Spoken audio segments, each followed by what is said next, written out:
Hello people! For today's vlog ay gagawa ulit tayo ng bagong backdrop setup. Nandito tayo sa Hingyon at kasama ko pa rin ang aking mister at ang aming kapatid.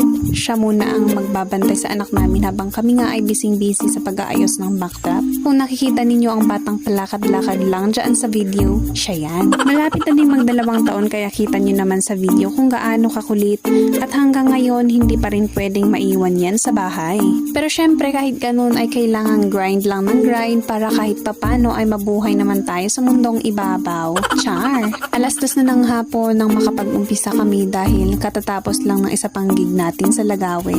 Nag-umpisa kami agad sa paglalagay ng panel at carpet. Medyo mabigat-bigat yung panel dyan at medyo nahirapan din ang munting tricycle natin sa pagpunta dahil medyo matarik ang kalsada. At pasalamat din tayo at kahit may low pressure pa sa oras na to ay hindi ganun kasama ang panahon. Tinakpan na namin ang panel ng tela. Ang color motif natin ngayon